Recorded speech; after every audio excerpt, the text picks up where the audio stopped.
मिरजेत भूतबाधा आणि घरातील गुप्तधन काढण्याचं आमिष दाखवून महिलेला खोटं सोनं देत 3.5 लाखांचा गंडा घालणाऱ्या भोंदू बाबाला अटक झाली आहे। शशिकांत सीताराम भुजिंगे असं ह्या व्यक्तीचं नाव आहे। मिरजेतील ब्राह्मणपुरी या ठिकाणी फिर्यादी महिलेच्या घरी 17 एप्रिलला शशिकांत भुजिंगे आलेला होता। फिर्यादी महिलेचा मुलगा गतिमंद असल्यानं त्याला भूतबाधा झाल्याचं सांगून स्वतःच्या अंगामध्ये अघोरी दैवी शक्ती असल्याचा दावा करून घरातील गुप्तधन बाहेर काढतो असं आमिष दाखवून त्यानं अंधश्रद्धा निर्माण केली आणि त्यानंतर ह्या महिलेचा विश्वास संपादन करून मिरजेतील तिच्या घरी तसंच कोल्हापूर जिल्ह्यातील मुडशिंगी आणि नेर्ले या ठिकाणी माळरानावर महिलांच्या नातेवाईकांना घेऊन गुप्तधनाच्या नावाखाली अघोरी विधी केले आणि फिर्यादीला खोटं सोनं देऊन त्याबदल्यात 3,22,000 रुपये देऊन रोख आणि ऑनलाईन स्वरूपात स्वीकारून तिची फसवणूक केली।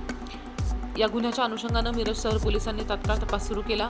त्या प्रकरणातील भोंदू बाबा शशिकांत भुजिंगे याला ताब्यात घेण्यात आलं। त्याच्याकडनं गुन्ह्यात वापरलेली 4 चाकी जप्त झाली आहे। पुढील तपास पोलीस करतात। मी किरण चौगले, पोलीस निरीक्षक, मिरज शहर पोलीस स्टेशन। आमच्याकडे ब्राह्मणपुरी येथील एक महिला फिर्यादी आल्या आणि त्यांच्या सांगण्याप्रमाणे त्यांचा एक मुलगा गतिमंद आहे आणि तो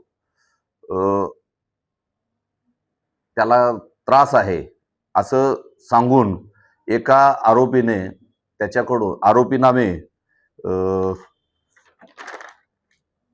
शशिकांत सीताराम भुजिंगे वय 33 वर्ष, पसरीच्या नगर, गल्ली नंबर 1, कोल्हापूर याने फिर्यादीचा विश्वास संपादन करून आरोपीच्या अंगात दैवी शक्ती आहे, अघोरी शक्ती आहे आणि या शक्तीच्या जोरावर तो घरात सुख समृद्धी आणतो।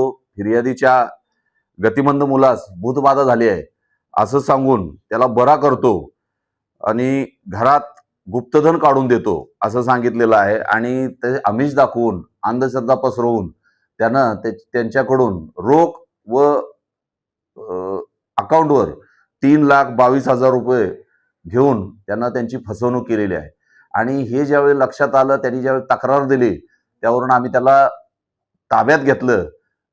त्याच्यावरून गुन्हा दाखल करून ताब्यात घेण्यात आलं आणि त्याला अटक करण्यात आलेली आहे आणि त्याला 4 दिवस पीसी घेतलेला आहे। आता गुन्ह्याचा तपास सुरू आहे, पुढील कारवाई चालू आहे। अजून पुढे काही माहिती यात उपलब्ध होऊ शकते। अजूनही लोकांना आमच्याकडून एक आव्हान आहे, जर अशा प्रकारे कोणी अंधश्रद्धा पसरवित असेल तर त्यांनी सामोरं यावं, पोलिसांना सांगावं आणि अशाच पद्धतीनं यापासून दूर राहावं ही आमची पोलिसांकडून समाजाला एक संदेश आहे।